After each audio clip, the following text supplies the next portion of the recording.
What's up, everyone? Welcome, Squad, and welcome to Slav Guns. In particular, Slavcast number 6.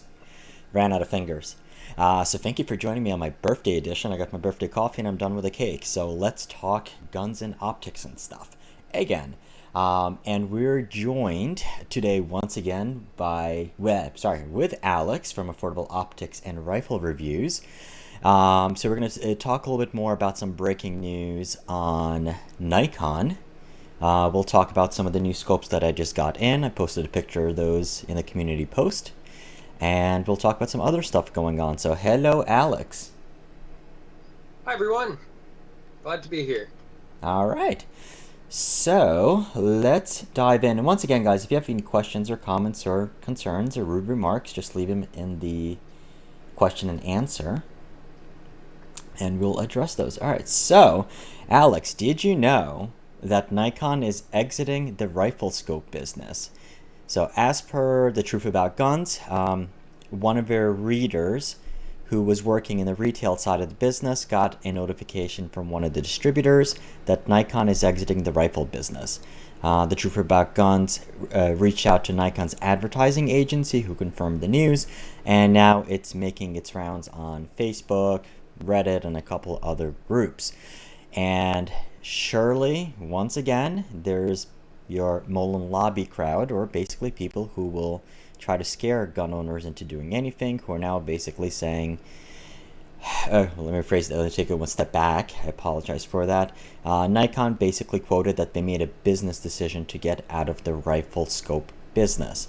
And you surely have people who are already saying a business decision, in basically implying that they were forced to, or they wanted to get out of the high-risk gun business.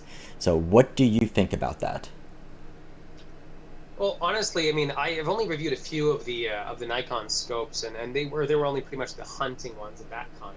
I actually haven't had the chance to review their X1000 series, and I was actually looking forward. FX1000, yes. Yeah, I was actually looking forward to getting my hands on one. A friend of mine has one, and I mean, I'm going to be doing a review on it anyway, but them kind of closing their doors, I mean, that actually is quite surprising because, I mean, for a company to have so much resources and then just to give it all up, it's kind of like as if you have, I don't know, a mine that digs up steel and you just decide to stop selling steel rebar. It's kind of like, well, why would you do that? Well, and You have I was to say, I suppose I can put on my financial advisor hat here and do make a statement on that. So I've been a camera guy for a while.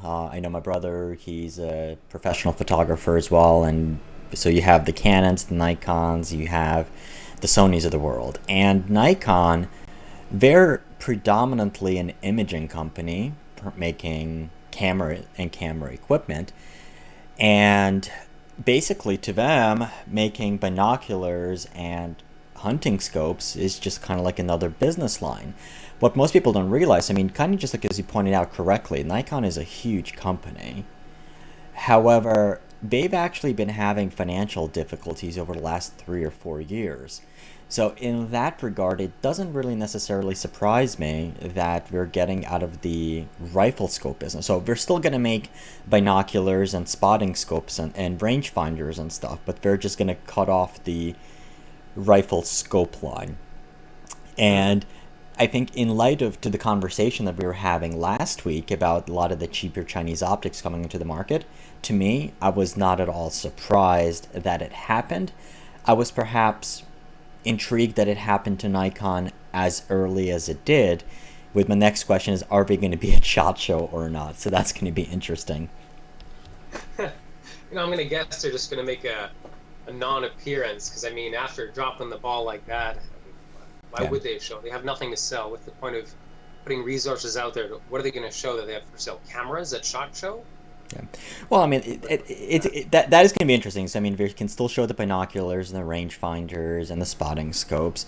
It's going to be interesting. But I mean, it was awesome that you pointed out the FX1000 series. And on a lot of the comments on Facebook that I read and I saw, people are saying, well, good for them, they make junk scopes too. Which I think couldn't be further from the truth.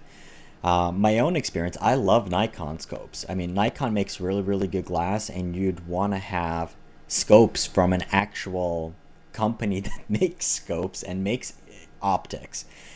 So with Nikon in particular, I think we think about it, and they're one of the first scope companies that came out with scopes with a BDC reticle in there. The Pro Staff line of Riflescopes was fantastic. I mean, it was for around $150 to $200. It was very difficult to get anything close to that. And I guess like it was what's interesting. So even go back like 5 or 10 years ago, having a Chinese scope was the exception rather than the norm. And Nikon, by having their scopes built in the Philippines, they are able to cut costs and they're able to come out some really awesome optics for really good prices. Then you have the Monarch series, which I think is fantastic glass. Once again, I mean, it's not really tactical. And then most recently, kind of you just point out, you have the FX1000 series, which there's a lot of reviewers have looked at. And for that under $1,000 mark for a front focal plane optic, it was a terrific scope. A few quirks, but it was a really, really awesome scope. And I think, Alex, you were talking about that you had the Rimfire series as well, right? No, I didn't test the Rimfire. The ones I did test on the channel were the Nikon ProStaff P5 Okay. 2.5 to 10 by 42 and the Buckmaster, but that's all that we've tested so far. My friend has the X1000 and 4 to 16 though. Okay.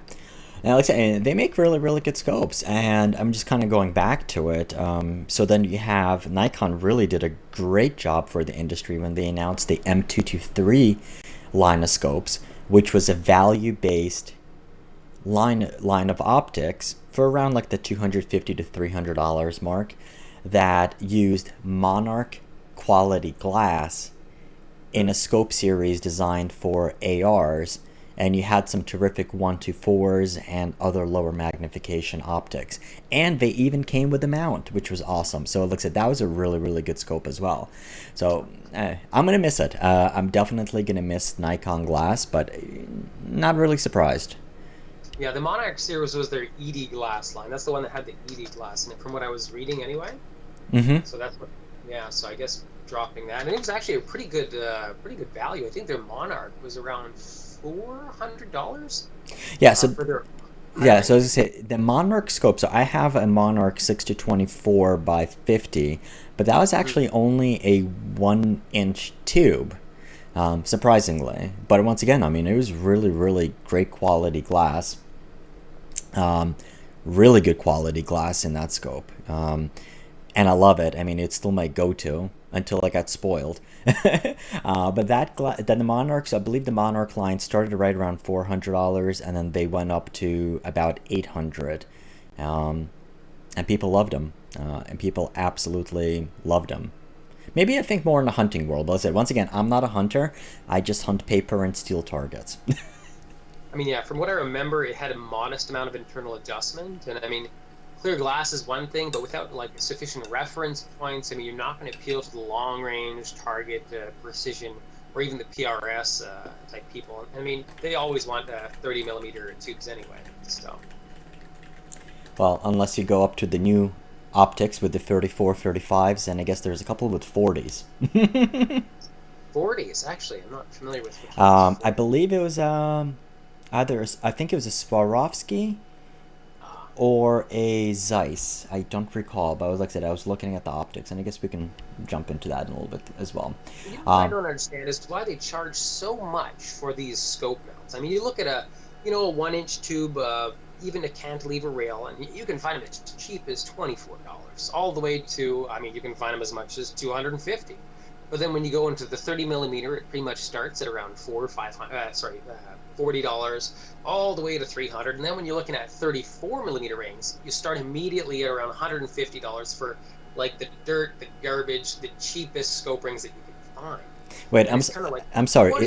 Is this the guy who buys optics on Wish.com and Amazon and eBay complaining about rings costing $40 or $50?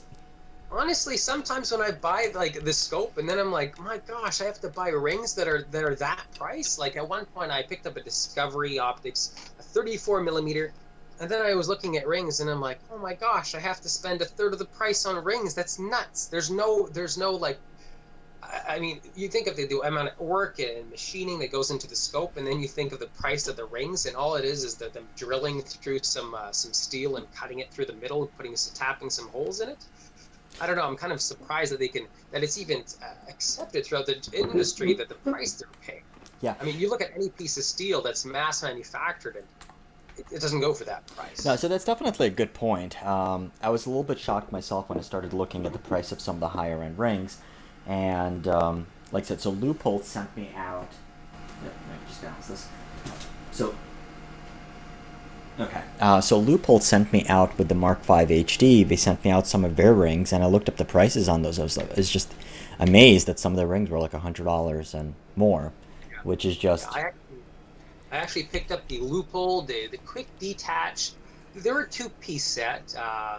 Heck, they were about 120 bucks Canadian, obviously.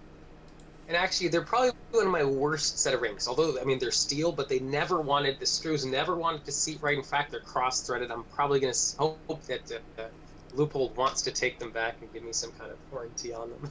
so. I've been- Card Shark in the chat just kind of made an amazing comment. Good thing I wasn't drinking my coffee because I would have definitely spilled it. Which was scope rings are cheap compared to wedding and engagement rings. Yes.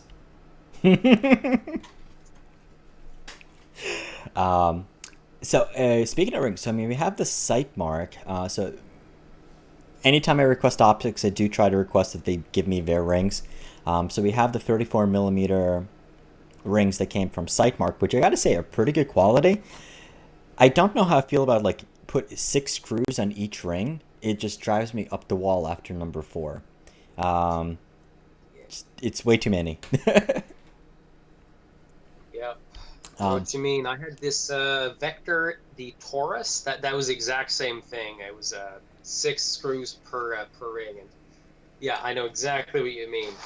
I mean, currently, what I'm using on most of mine is, or at least on my 1 inch tubes, is just the Sun Optics scope mounts. They're like 20 bucks, and so far, I've made one pair last me 1 full years of mounting and dismounting and mounting and dismounting. I must have mounted hundreds of optics on it, and finally, one of the screws they stripped because I mean I tightened it at 20 inch pounds instead of 15 as they recommend. So no. I was actually quite surprised. For 20 bucks, those scope rings were pretty decent. I just picked up some 1 inch ones.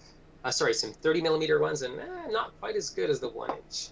Okay. Anyway. So here's a question. I mean, we started talking about on the optics side, and I think one of the so with Nikon, like I said, them pulling out of the market. I mean, it really doesn't surprise me because I mean, one thing that we've seen. So, and I guess Card Shark. I mean, I've known you for about 10 years now.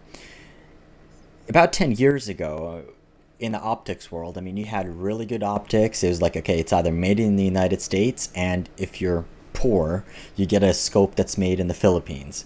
And a lot of people would crap on that. Now we have like a lot of scopes coming from China. And just as we talked about last week, if you want to get into the scope business, all you need to do is contact any of the companies that are selling on AliExpress and be like, hey, I want to slap my name on one of those scopes and possibly change some of the specs on them. I'm just wondering, do you think that's going to drive? So obviously that's driving down margins, that's driving down the prices. And look, we can talk about getting a pretty good scope for, you can get a really good scope for about $500 and you can get a decent scope for about $100. Do you think that's going to drive more of the existing companies out? I'm actually not too sure.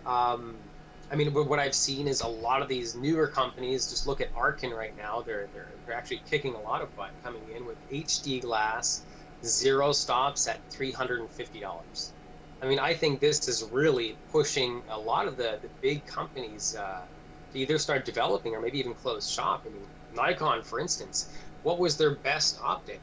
Wasn't it the X1000? I So mean, that is that their the FX1000 was the newest optic that they had that they came out with. So that's the front focal plane, 6 to 24, zero stop, and everything. And pretty much every review that was done on that scope, they all comment that it was fantastic. The only thing was some of the adjustments were a little stiff.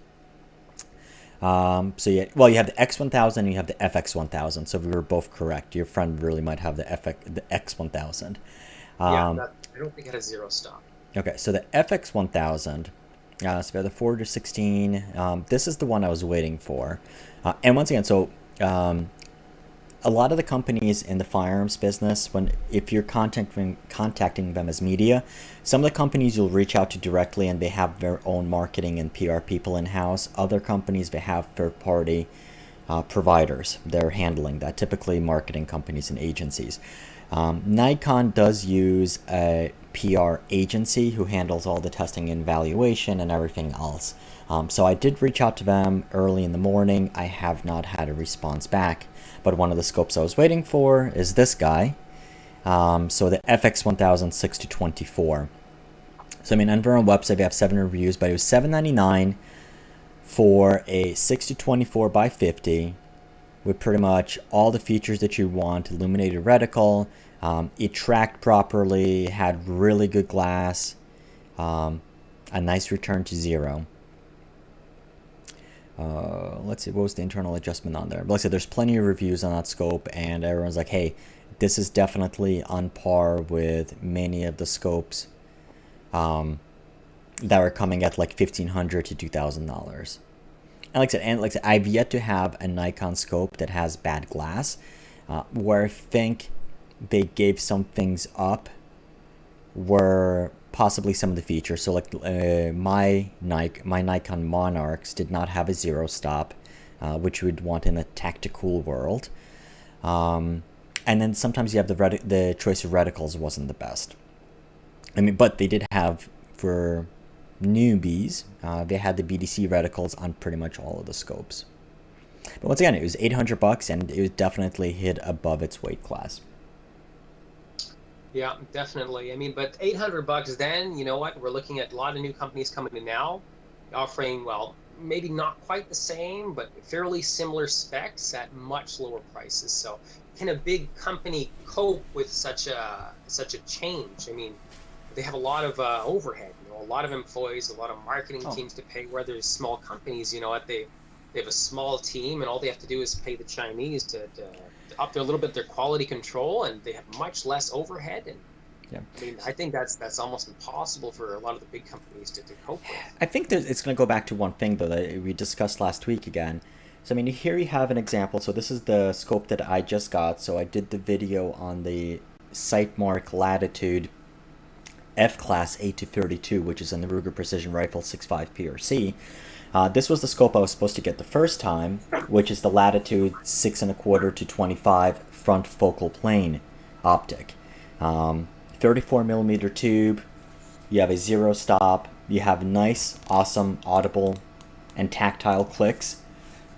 Very smooth in the magnification range. Front focal plane, you have a pretty nice reticle on here. It is illuminated, made in the Philippines. But it looks really, really good. Now, is it as clear, or does it have as huge of an eye box and as much eye relief as the Leupold Mark V? No, but it's pretty close. But this one, the street price, the MSRP is right around $850, and street price probably around like $650 to $700 or so. The only challenge is, I mean, you're talking about like, yeah, you can probably get an Arcan or another, like an Athlon or another company that's relatively newer to the market. But if, let's say, given the two scopes, they're equal, I would still get the Nikon or the Leupold at the same price because they have their lifetime warranty and you're still used to that brand name. Sightmark is starting to get there. I mean, they've existed, and you're seeing more and more of them. But I think for a lot of the, like Arcan, for example, that we just talked about, I mean, we talked about on the stream and off the stream, I'm really impressed with what they're offering for $350. But the question is, are they going to be around? So they're offering a precision guarantee on the turrets and a lifetime warranty on the scope. Are they going to be around in 5 or 10 years when you have issues? I know I have a Leupold VX1, actually it's the Rifleman 3x9x40. I bought this used, and this one's probably maybe like 10, 15 years old. I know if I throw it, trash it, or it doesn't work, Leupold is there, and they'll get it taken care of.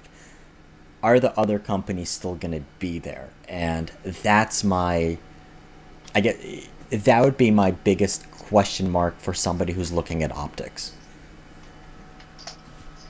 Yeah, I mean, that's definitely something to be concerned about with newer companies as well, which actually kind of raises the question, why didn't, or is it possible for Nikon to, let's say, sell off their Nikon sports optic line? Could they not just sell it out to another company to just um, take it in and just keep manufacturing and continue Yeah. producing? I mean, those are all really good questions. So, I mean, the one thing is, I don't think we're not getting rid of the entire sports optics line. We're just gonna stop making rifle scopes. Which I guess it shouldn't really be a surprise considering over the last 3 years, despite how good the Nikon optics are, they've always been on sale on not just for like significantly lower prices. I mean, even going to a Walmart at Cabela's, you'll always see. I mean, Nikon has a ton of shelf space at Cabela's, even. I mean, they have a lot of scopes there, but almost always they're on sale and the prices are like lower and lower and lower. As far as why don't they get rid of the entire line, well, I guess the answer is go to a Cabela's or Walmart. You're going to see plenty of binoculars, you're going to see plenty of spotting scopes, rangefinders, and we're huge in the golf community as well. So I think we'd be leaving a little too much money on the table doing that. Um, or honestly, we just might be looking ahead and saying, look, we're having financial difficulties as it is. It's going to be more difficult to compete in the future, especially because now we have so many Chinese made optics coming into the market at much lower prices. I guess they didn't want to keep dumping more money after it. Especially since we have to keep in mind that even for digital cameras, digital imaging, so your cameras and lenses, they're losing money there too. Not as much now, but they're still losing money there as well. So, who knows?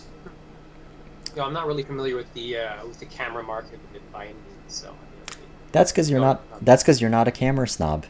But No, I'm a Sony all I guy. bought for my channel was two GoPros, and that's as far as what I know for cameras. And I Yeah. figure out editing to a Well, once again, decent like extent. the comment that kind of got me was like, okay, it was like they folded to liberals. I'm like, okay, no, it wasn't. It was financial.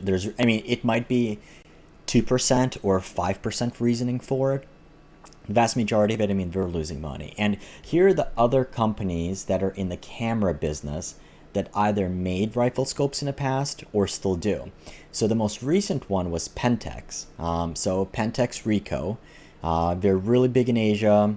It, there might be some Pentaxians on our live stream or watching this in replay. But Pentex, up until 2 years ago, made rifle scopes. And once again, I mean, they were pretty good scopes. I mean, they weren't very high end scopes, but they competed with like Nikon Pro Staff and some Monarchs. I was looking at they were in the 2017 Shot Show catalog and 2018, but not the Shot Show that just happened. I was like, and I was going to reach out to them, hey, can I do that? And Pentax made some really awesome glass. They got it out of there. Also in the past, you had Vivitar, which made both camera equipment and rifle scopes. You have Alpine Optics. That's already going a little bit further back. But now you have Leica, you have Zeiss, and Swarovski. All make camera gear, and all make rifle scopes. Um, it is possible but then again, I mean, your Leica, your Zeiss, and your Swarovski scopes are not competing at the $500 levels. Um, they're at the two, three, four, $5,000 level. But Yeah, well, I mean, their profit margins are much higher then, whereas if you're competing in the three, four, even the $160, I mean, what are you making? $20 off each sale? Although, I mean, there's a lot more, budget hunters than there are high-end target shooters. So there's yeah, that to compare with. well, I think part of it is, I mean, Brett. So right now in the chat, Card Shark is pointing out that Canon is better than Nikon. Um, so much like in the reloading communities, where you're either Team Red, Team Blue, Team Orange, or the other Team Red. Um, in the camera world, it's Sony Pentax. I'm sorry, it's Sony versus Nikon versus Canon, and Canon rules them all generally. But you have good equipment on both sides. I'm wondering is how the crossover with Nikon. how many people bought Nikon just because they knew that Nikon makes some awesome camera equipment. And to be honest, even though I never owned Nikon cameras, my brother does now, he switched all his Canon stuff to Nikon stuff. How many people I bought my Nikons because I knew their good reputation in the camera world.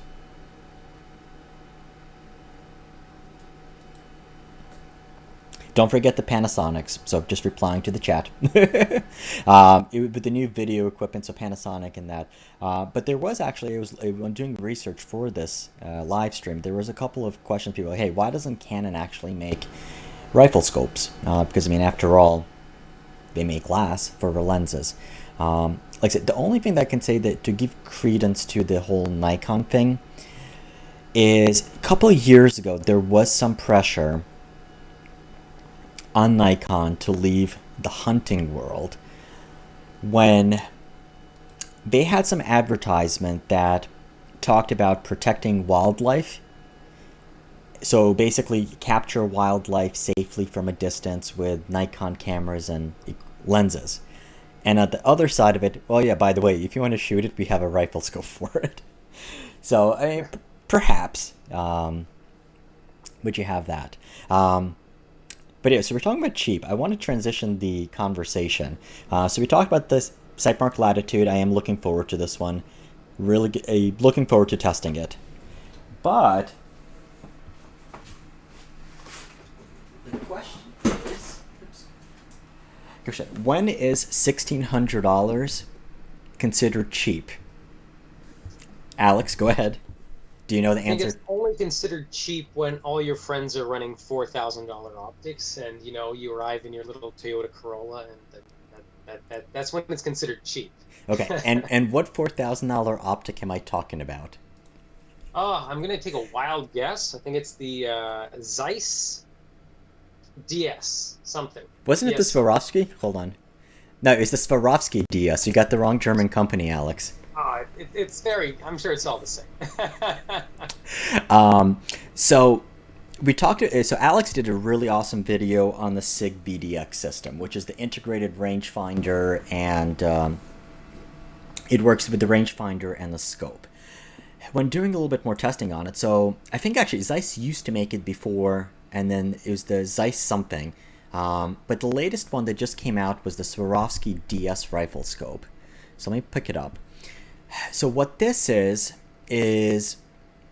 you have the DS Smart Start Smart. Okay. What this is, it's a $5,000 scope, 5 to 25. But what it does is it looks like a real scope, but it has a rangefinder that's built in integrally into the scope. So all you would need to do, let's say for example, you're going out to the range, press the button, and within the scope window, it's going to tell you what the distance is. And it has a ballistics calculator built in, so it'll automatically give you the firing solution. It'll light it up, and it'll give you the dots, kind of as you can see right here. So in the window, you'll see the dot for the bullet compensated drop, and it gives you 2 more dots on a horizontal stadia that'll show you your wind correction for 5 or 10 mile an hour wind. Now this system, so it's primarily made for hunters, and this one works up to 1,100 yards. And then once again, you hook it up with an app and everything. And it's new, so I'm sure a lot of hunters will buy it. The whole point with the BDX is, so yeah, it's $5,000 versus the Sig BDX system. So with the 6 to 20 scope, it's only MSRP of $1,600 and change, and street price of right around $1,100, and that comes with both. I love awesome packaging, and that comes with both the scope, and it comes with the rangefinder. And for those not familiar, so basically the way they works is you have an app. You're gonna hook both of these. You turn them on. You're gonna hook both of them up, and basically you're gonna rangefind. You're gonna use your rangefinder.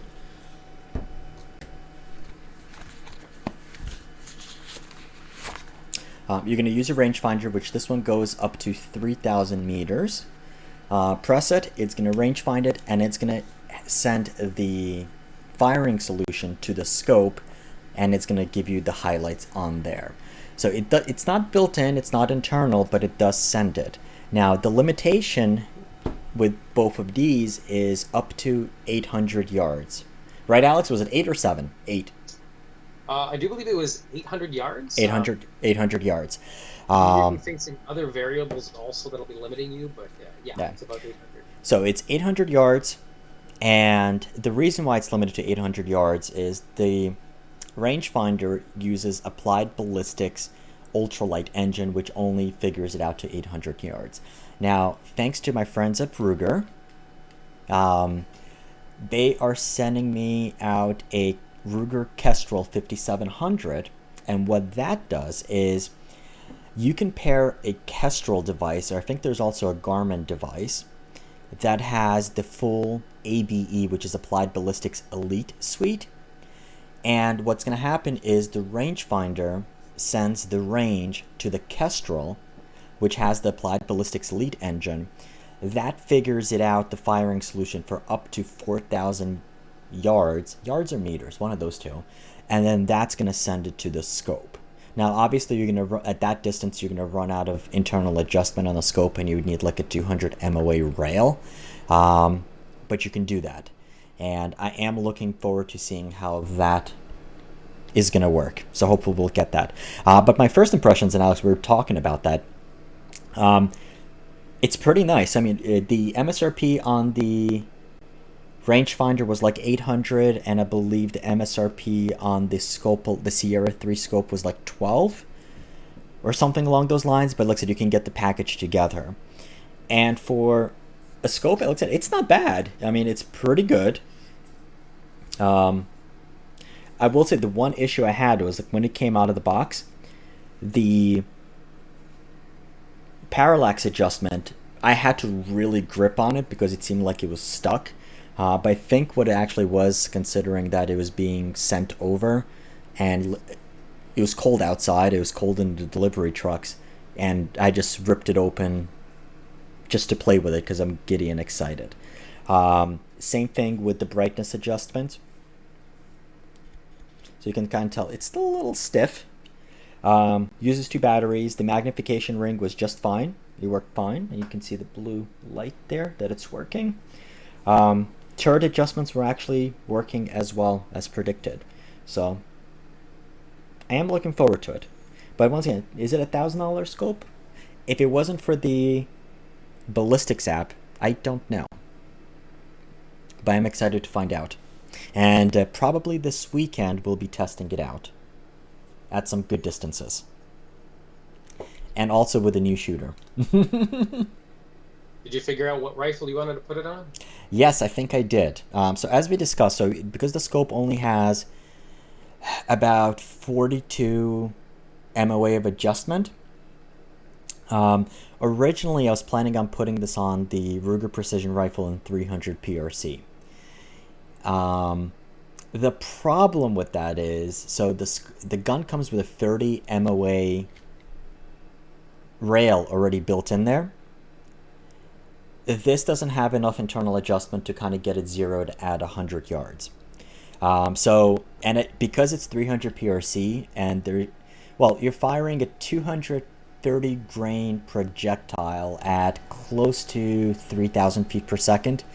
Even if I push the zero back to about 200 or 300, I would still not be able to get it zeroed in there. It'd still be running out of elevation in the scope. So we are going to throw this on the Ruger Hawkeye long-range target in 6.5 PRC instead.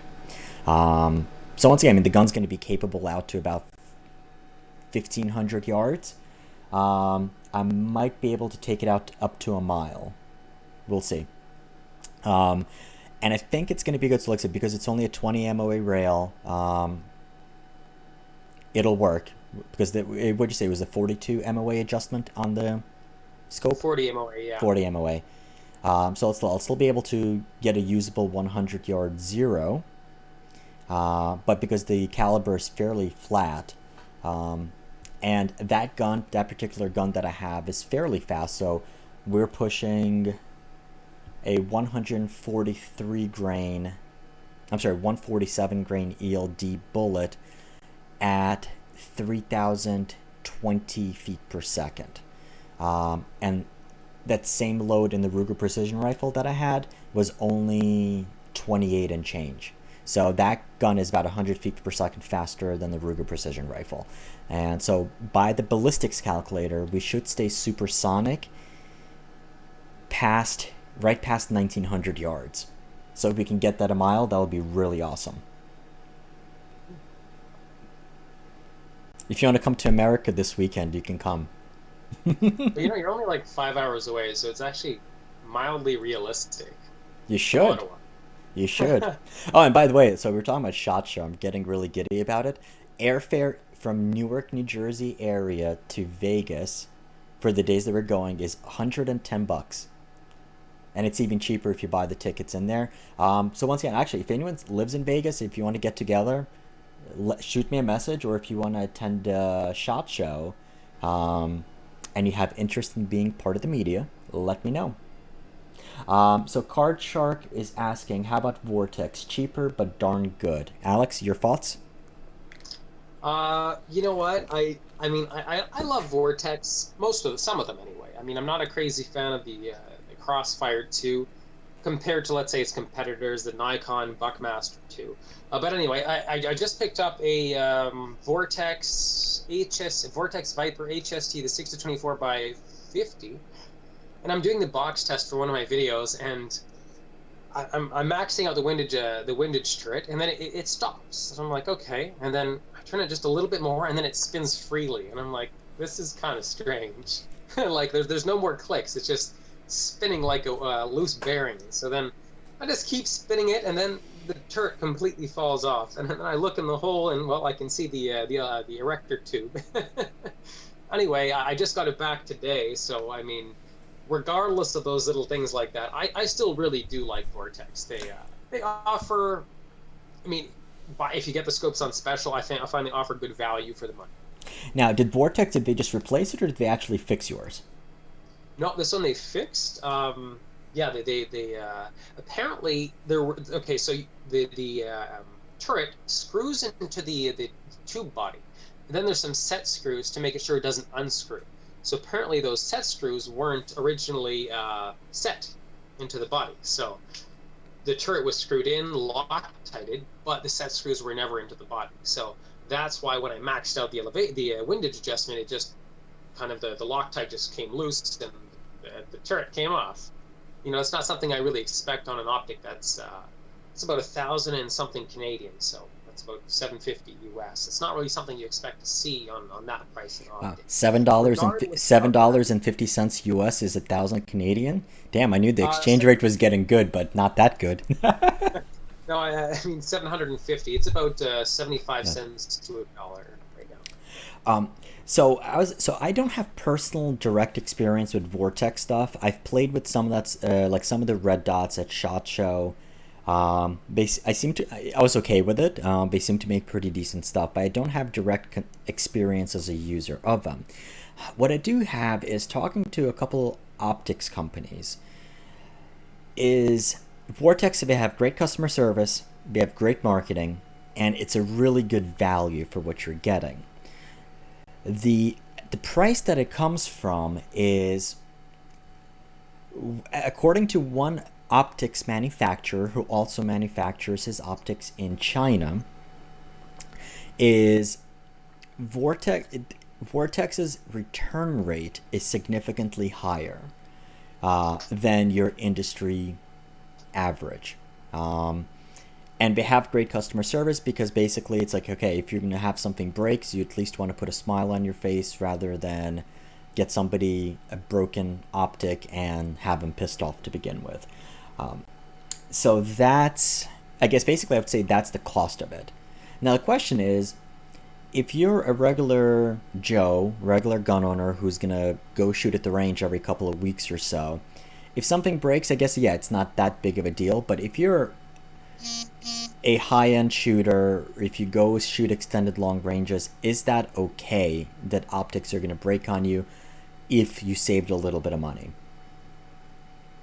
I mean, the way I see it, for me personally, it's not a big deal. I have lots of other scopes just sitting on my shelf, so I mean, it's not a big deal. I just send it in, get it back, and it's back in business. But I mean, if that was my only scope and that's the best one that I had, I think I'd be pretty pissed about that.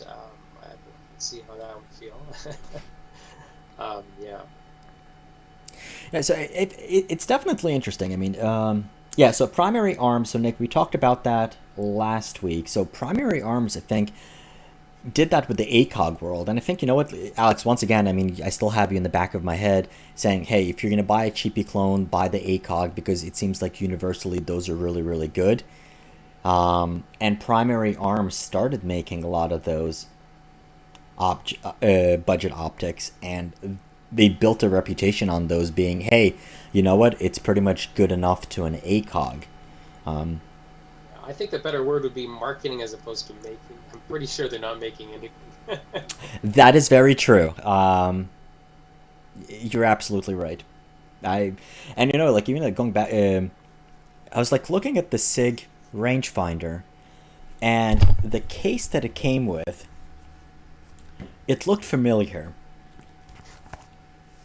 I think my Loophole. I didn't have enough time to run to the car and get my rangefinder, but I have a Loophole RX 650.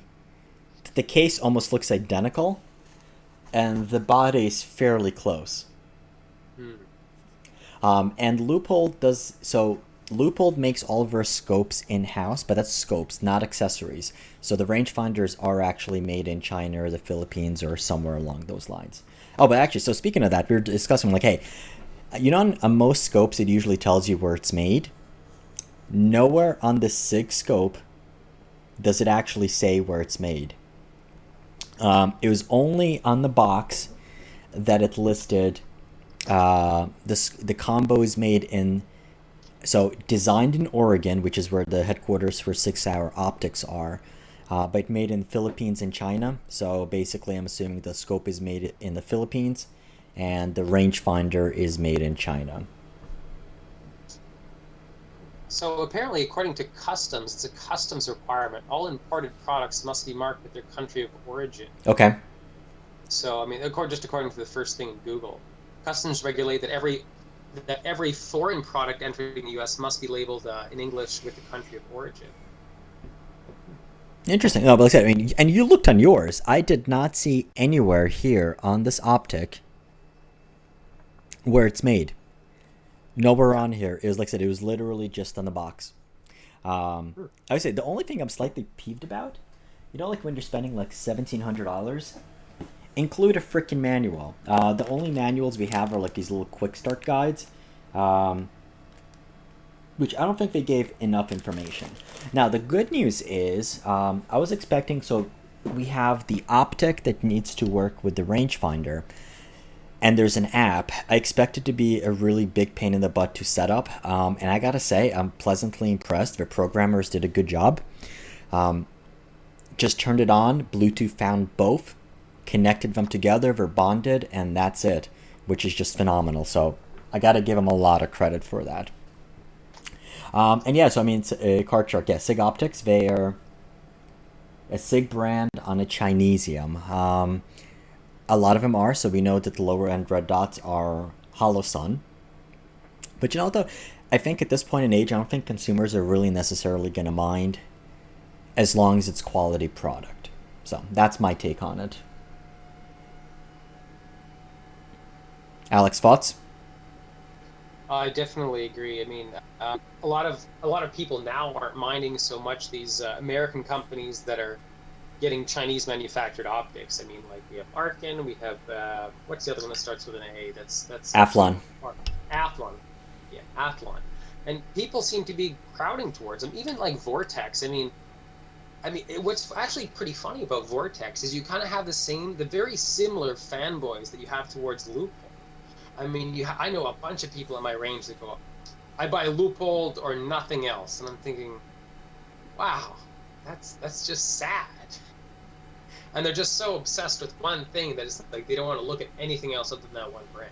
And I mean, we've seen that Vortex fanboys are actually very similar. You know, Yeah. they're like, oh, if it's not Vortex, I I don't want it, and they won't even look at it. It's like, And, okay, and that is really that's a great phenomena. So many of the manufacturers and the people in the industry that I talk to, like it's the Vortex effect. And like I said, and Vortex has done a phenomenal job getting Chinese made stuff and being really successful at it. And I think it's a combination of great marketing, sponsoring a lot of events, and having decent product. I mean, like, look, it's not a secret that Vortex products do break, but I guess they come at a price where you expect something to happen, and when it does, they do stand behind it. And I think that's an awesome niche that they carved out for themselves. I was gonna say, so going back to the whole Loophole fanboys, I think generally, look, I mean, I can kind of consider myself a Loophole fanboy. I like their product, and pretty much anything that I've tested. So I have the Mark V HD, I have the Loophole Freedom Dot. So okay, disclosure time. Mark V HD is on long-term loan for our precision rifle series. The Freedom Dot, I was planning on getting one, but it was given to me as a gift by one of the local gun distributors who wanted me to test one of their guns with that dot. And then the Loophole RX rangefinder I bought myself. Um, I like all of her products. I mean, they work, and I've played with some of her binos. So at the media event, they had their 3000 BDX 3000 series of binoculars. They're phenomenal. They're really, really good. And once again, and I have the Rifleman scope, but that I bought used on one of the guns that I got it with. Um, Good quality glass. It's made in the United States, and to a lot of people, that definitely means a lot. Um, and when most of the time, the product actually works.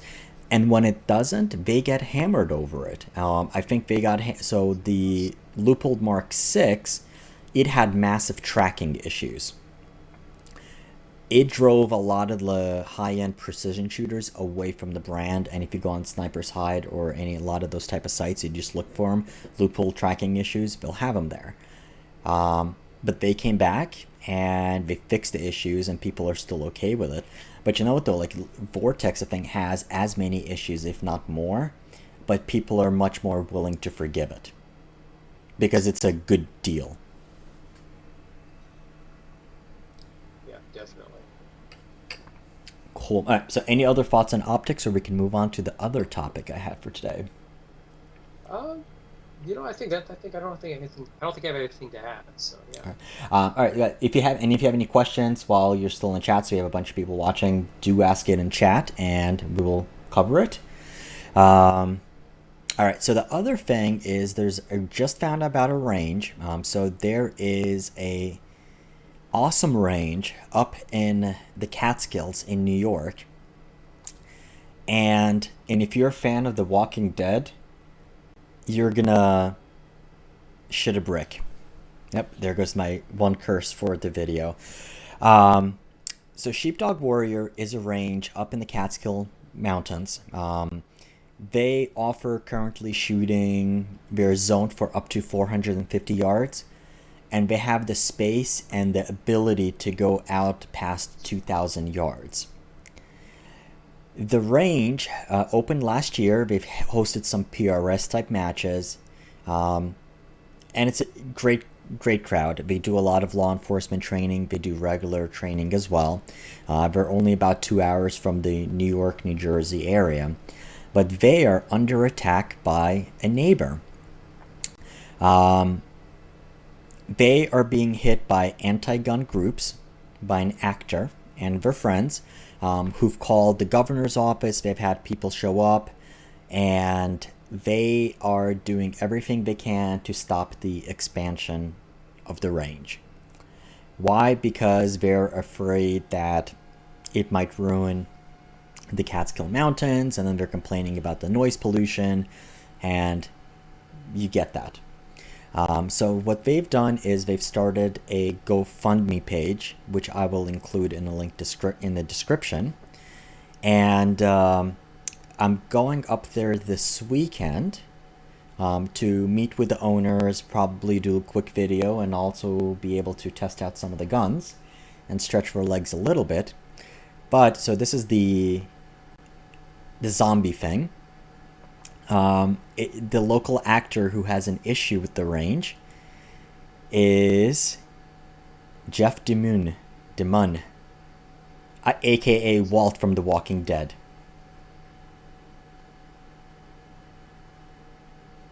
Yep. So him and buddies, they doing everything they can to prevent a good range operating in that area. And it's in the news and all of that stuff. So I'll include the link. And we can do that. But like I said, it would be really awesome to have a range within a couple hours where you can actually go shoot a mile or more. So hopefully, like I said, we'll have more on this topic. Probably next week I'll do a video. Now, do you up in Canada, do you guys have actually like ranges where you can go shoot 1,500 yards or more? I mean, I can't speak to the entirety of Canada.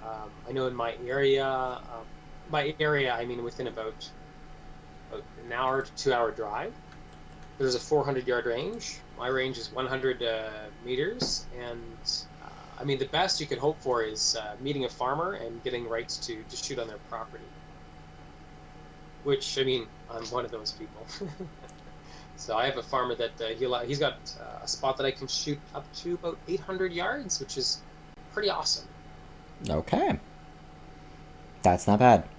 That's not bad at all. See, I mean, ultimately, I'm looking for a piece of land at the base of a mountain that, you know, that, like, if the bullet goes really straight, it's just hitting the side of a mountain. But no, I guess, like, yeah, you can shoot in farms. There's a lot of farms in the area. But, I mean, to have a public range that you can actually go shoot 1,000 yards, that would be really awesome. Okay, Alex, so we have a question for BC Outdoorsman. What makes a Zeiss scope better than a Vortex scope? Is Zeiss really worth the extra cash? You want to start? You want to start, or you want me to start? I can start. I mean, looking at Zeiss, you have a company that's founded on like glass quality. So, I mean, let's just start with that. I mean, your company is definitely going to charge more just because, we're a company that's well known, best known for our glass quality. One of the best companies that's known for glass. And then you have Vortex, which is not. So, I mean, right there's a reason why Zeiss is going to charge more.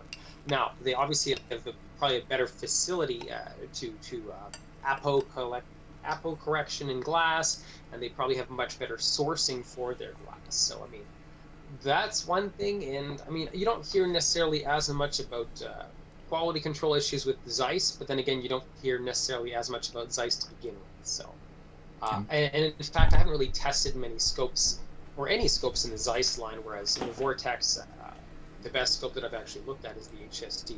So far, stay. So I really could make the best. I could only make my best guess, which is pretty much that. Okay, so from my perspective, like I said, I haven't played with Zeiss. Let me rephrase that. I haven't had Zeiss scopes on my gun. Same thing, like for example, if you're looking at the high end, BC Outdoorsman, I'll expand that question a little bit more. So not just Zeiss, but let's say Zeiss, Schmidt and Bender. If you're looking at the red dots, you have, the hell is it? It's driving me nuts. I'm going to get there. Elkin, in that world. So Zeiss, Schmidt, Bender, Swarovski. And I'll also include a lot of the higher end loopholes. So are the scopes better? Yes, they absolutely are. They're better in a number of perspectives. Number one, you're going to have better lens quality. You're going to have better glass, better coatings, more consistent quality control. The bodies are also going to be better made. Sometimes they're going to be made out of different materials. They're going to be the turrets and the zero stops. I mean, we're using the generally higher quality components. Now, the second question to that is it, so let's say, for example, are we comparing a $4,000 Zeiss, Schmidt, Swarovski, or Leupold to a $1,000 Vortex? Is it 4 times better? Absolutely not. It's not. And my direct experience with this, so when I was at the media day, in my Leupold Mark V HD video, I did have a conversation with one of their engineers. Now, what I didn't get on camera is one of the discussion points that we had about their products. So one thing we have to keep in mind is all of these companies, your more expensive optics, we're not going to sell as many as your Vortex, a little bit of Leupold as well, or like even your Nikons or other companies. So you have your fixed expenses. I mean, they have to be broken out over less scopes. My question to the Leupold engineer was, look, you have your Leupold Mark V HD, which is around $2,000 to $3,000. And then they have, excuse me, then you have the higher end ones, which are going to be the Mark VI,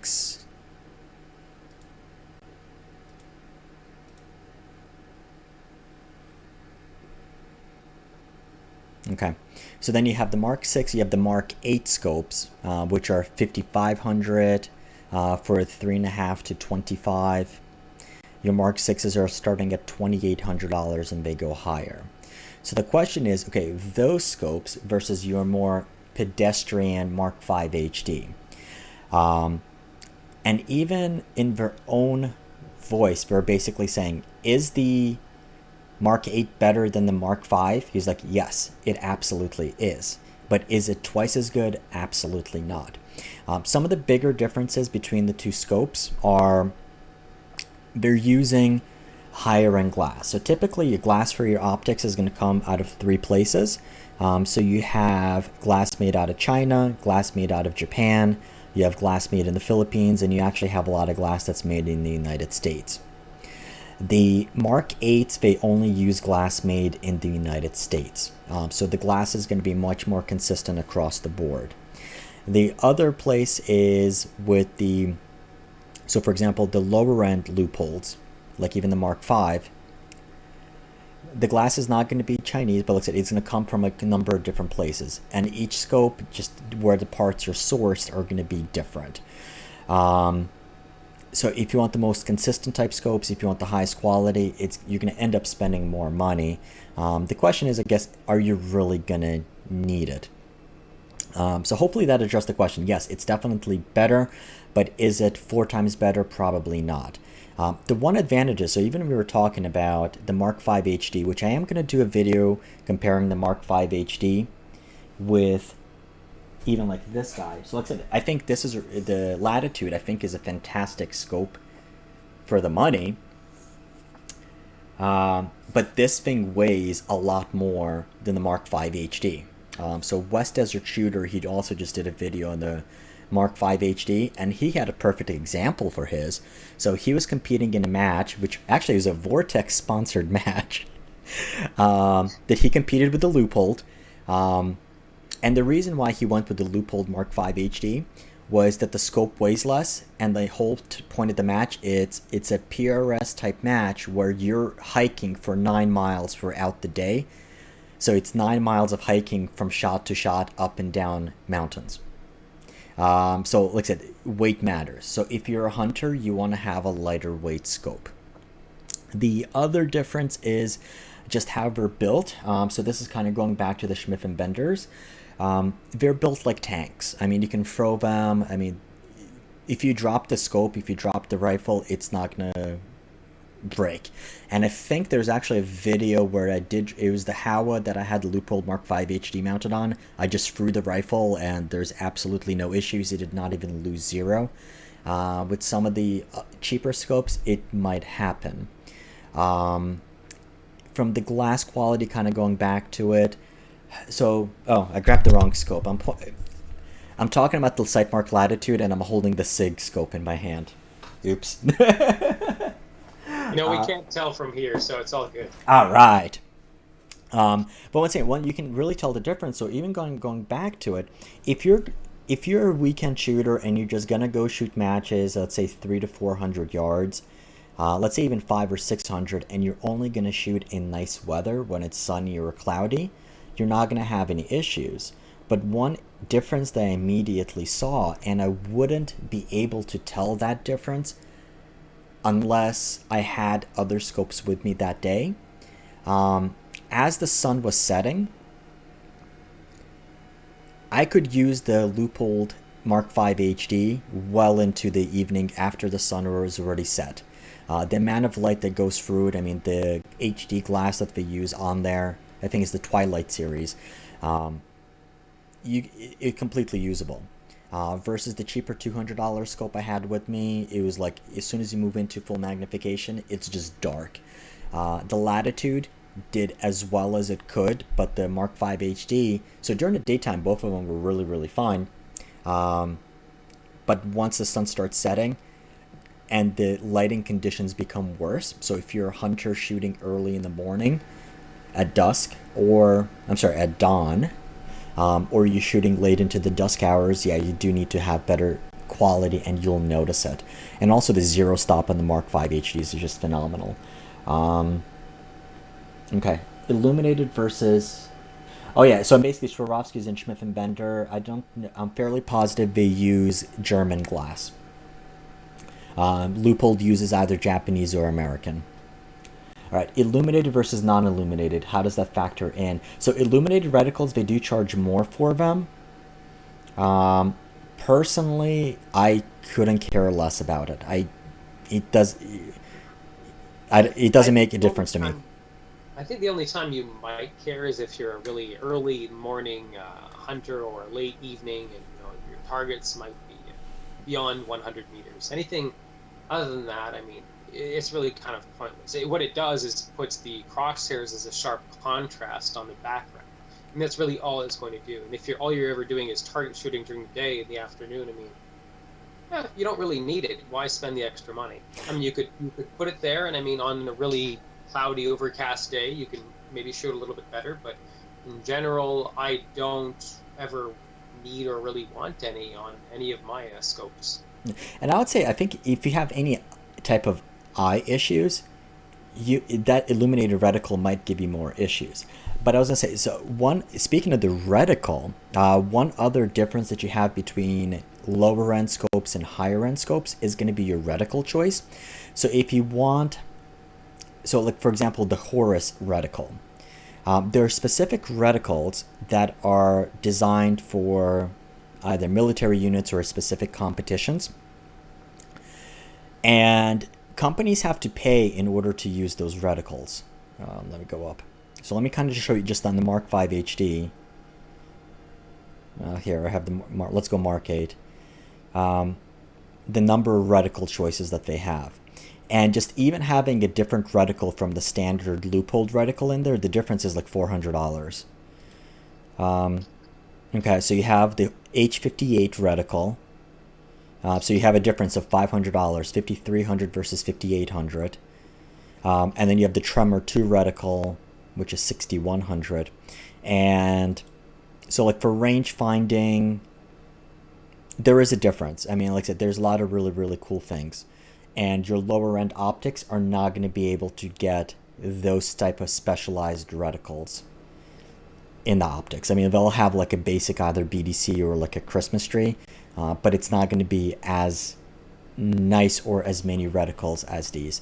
And I think I'm trying to get the H58 and the Tremor 2.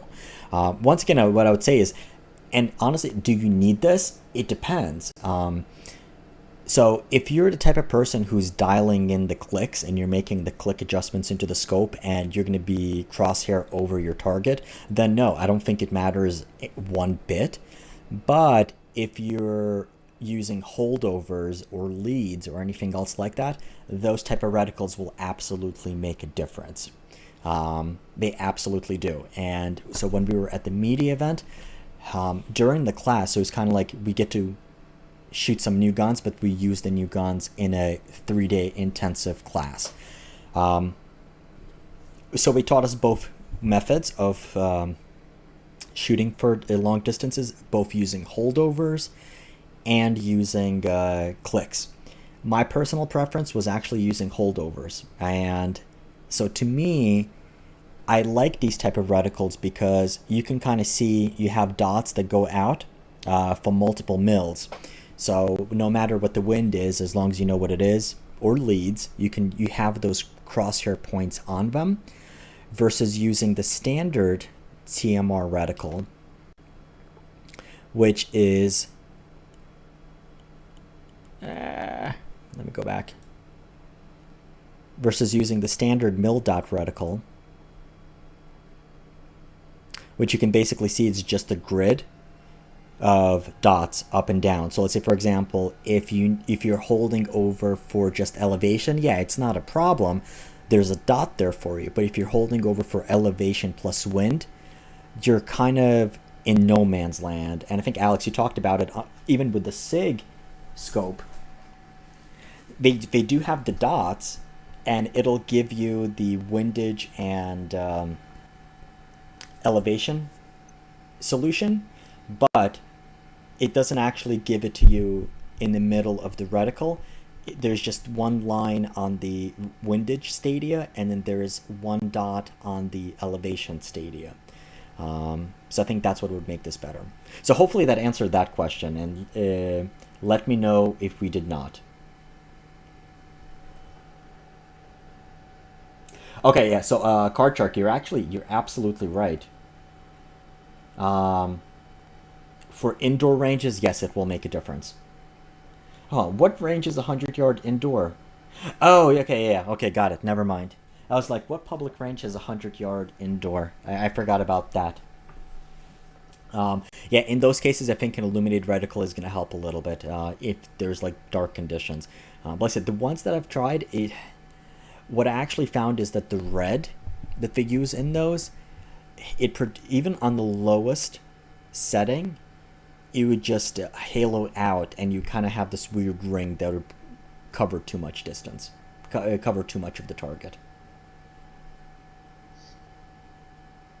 I droned on. What are your what's your take on holdovers versus clicks? Honestly, I prefer using clicks. I mean, holdovers are fine, but I find having if you're always dialing at that point, you can always make sure that your reticle is always perfectly level. And I mean that's really the point, because if you're holding over, you might not notice as much if you're if your reticle, the x-axis is slightly more canted, whereas if you dialed, you're always going to make sure that it's perfectly level, or as level as you think you are with the Earth. So that's why I generally prefer dialing over holdovers. Yeah, you're welcome. Yeah, so I mean, and that's a great question. Like I said, I mean, it's very easy to call somebody like a snob in terms of optics, but I think really it's kind of like USPSA or like any type of specialized gun games. I think a brand new gun owner going out and saying, "Hey, I want to buy the best scope that I can get," is just wasting their money. And I guess, you know what? If you're a hunter and you're buying a loop, like a Zeiss or like something high end like that, just because, I think, yeah, you're just throwing money away. But like I said, if you're in the military, look, there's a reason why they use Schmidt and Benders or loopholes. I mean, like it needs to be rugged, and you need those specialized reticles. And like I said, I mean, up until I started shooting at 1,400 yards and beyond, and until I started getting to the range late, it's like I didn't know that I needed it until you actually needed it. And like I said, I mean, realistically, there's a couple of those videos that I would not be able to finish because the other glass that I had on other guns was just not good enough. Like I said, it was just dark, and I wouldn't be able to see it. With the loophole, with the Mark 5 HD, I was still able to see it. And I think that's a very good optic. And it looks at, even based on their own reps' words, or like beyond that, it's diminishing returns. It's like, do you actually need it? No, you absolutely don't. It's like maybe for like the 1% of people who would need it. And it's like, if you need it, you know it. I think it's a waste for just your everyday Joe of going out and buying one. And I'll even give you a great story with it. So the Ruger the RPR 65 PRC, that gun is for my brother who wanted to get a sniper rifle. or like a precision rifle. And he was getting ready to, he was like, hey, can you get me a price on a Leupold Mark V HD? Because like I say, he looked at it, he was like really impressed. And in the gun world, I mean, you often hear it said, be prepared to spend as much to twice as much on the glass than you do on your rifle. So if you're buying $1,000 rifle, you should spend at least $1,000 on a good scope. But like I said, for him, I was like, okay, well, he's not really going to go out and shoot in like adverse shooting conditions when it's like really bad lighting or anything else like that. So for him, instead of spending $2,500 on a Leupold, spending $500 or $600 on a Sightmark Latitude is a terrific deal, because I mean, he's getting a scope that's going to be 95% of the Leupold. And unless he's shooting, and he doesn't care about the weight, so like I said, the one main advantage with the Mark V HD, it weighs a lot less. And if you're shooting behind a gun, or if you're actually shooting long range precision, the trend right now is to get as heavy of a gun as you can. And those competitions like King of 2 Miles that you might hear about, they're actually adding weight to the gun. So like I said, those guns with the optic are weighing close to 35, 40 pounds. And the reason why they do that is because, like I said, the more weight, the less recoil energy you're going to feel, so you have more follow-up, you have faster follow-up shots, and you pull the trigger, you can the gun is not going to jump as much, so you can actually trace your own shots. Yeah, I was reading that as well. They were mentioning people were switching from suppressors and going back to muzzle brakes, as well as adding the weight to the firearms as well.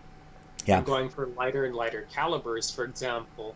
The 3-way was pretty much one of the past, whereas the 6.5 gained a lot of traction, and then the 6mm, well, it's still currently 6mm and the 6.5 that's dominating PRS in these long-range matches, but the 6mm is taking even more ground over the 6.5 as we speak. Yeah. The most common caliber being shot in not the local PRS matches, but one step above that, is your 6-dashers, which are the custom ones, and the Wildcats, and then you have 6mm Creedmoor. And the reason why is there's almost no recoil onto that, and that caliber is still going to be good for out to 1,000 yards or so. And most of those matches, it's going to be 1,000, 1,200 yards, where it's still going to be fine. Where you do have some issues, like I said, if you're missing, the smaller bullet might not make a big an impact on the berms to sight, so you can see where you're missing. But once again, though, I mean, it's a joy to shoot. And like I said, the more weight you have on the gun, the less recoil that you're going to be. And that's, like I said, even like the MDT chassis, they have those rails in there so you can slide on more weight, so you can add weight to the gun. Versus to a hunter, you're like, what are you talking about? Like, a hunter is not going to go walk around with a 20-pound gun. And why I was like shocked that people were going hunting with the Ruger precision rifle, which is like 12 pounds. Then you add a scope and you add ammo and all that stuff. It's like, it's more weight. So like I said, it depends on your goals. Like I said, if you tactical type shooting or where weight makes a difference, yeah, spend extra money to get a lightweight scope that's going to be able to get everything that you need to do. So, but yeah, but I would say, is there difference? Yes. Is it 5 times the difference? Probably not. But for if you are going to need it, it's going to make all the difference, and you're going to pay any amount of money that you can do. Yeah, but I think when you're getting into the sport, I mean, your brother, I mean, spending that kind of money on his, what is it, his first optic? No. He wanted like a precision type gun that he would go, but I know he's going to go shoot once or twice a year. Oh, wow. Well, he's going to enjoy those 1 or 2 times, I mean, to the max. I mean, the more you spend, you get marginal increases in something, whether it be glass or very marginally better turrets or slightly better system for a zero stop. I mean, after 500, well, after I guess about 800 is where you see they pretty much can have all the features, and after that, it's every $200 buys you something a little bit more, but not much. I don't know. It's going to be a little bit more, but once again, I mean, I go back to that. I would say I would raise that to the 1,500 to 2,000. just because of the glass quality. And like I said, you literally could see it. Okay, granted, not during the daytime, but you could see it. Yeah, I mean, in the 1500s, where you should expect that your glass has like apo correction, not just ED glass. I mean, ED glass, you should have that around the $700 mark, and I mean, and at about $1,000, you should have a zero stop. You should, what else should you have? I mean, really good turrets, and that type of thing. Whereas when you get to the 1500s, where you should expect the apo correction and that. Yeah. And then after that, I mean, it's just it gets even harder to discern like really good from really, really, really good. Well, no, there's a scope that like at $1,500, like they start giving you, there's a Bluetooth, they start ordering pizza for you, and they start telling you and giving you reminders, whichever ones you want. They'll either tell you you're a moron for missing that target, or hey, you know what, you should take a break, you've been shooting too long. Yeah, I mean that's actually something that they should have is on rifles. You know how they have on motorcycles? Well, some you can put them yourselves. A little heat sticker that some people put on the radiators, because I mean I think a lot of people underestimate the effect of heat on their barrels, and they start wondering after if they go to the range every 2-3 days and they shoot 50 rounds one after another, the barrel's just going to get eaten away, and when their groups start opening up, they'll just never understand why. So, I mean, that's one thing that I find people should do is that they have these stickers that you can stick right on the barrel, and it'll start gradually changing colors as the barrel temperature goes up. I mean, some people just say, okay, well, I shoot 4 rounds, and then I wait 5 minutes, and then I shoot another 4, which is a pretty decent practice. But some people need that's interesting. That's really interesting. I mean, and it should be fairly easy to get like those color change stickers or something along those lines. But I will tell you though, I mean, like I think it's very hard to stop shooting, especially once you start falling in love with the target. And like once you start going out to like those distances where wind makes a really huge difference. So when we're shooting the 6.5 PRC, so once again, up to 1,000 yards, it was absolutely not a problem. Within, like I said, we got to 1,200 and 1,400 yards, and we were hitting them with greater than 60-65% accuracy. But when we moved to the 1,600 yard, so at that range, at that location, with brand new guns that were still running a little bit lower velocities, the bullet went subsonic at that point, so they start tumbling all over the place.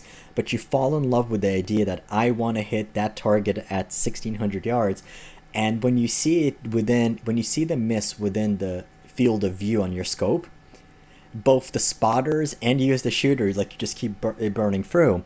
And it happened to me. So like in the LRT video, it was like I would go for the footage. You're like, we put 20 rounds down range. It's like, it's not happening. It's just not gonna happen. Like we filled the barrel. You can fry an egg on that because we got it heated up so much. That's terrible. That's terrible. I mean, you're just asking to rebarrel pretty soon if you keep doing that. But you know, there's a solution to that.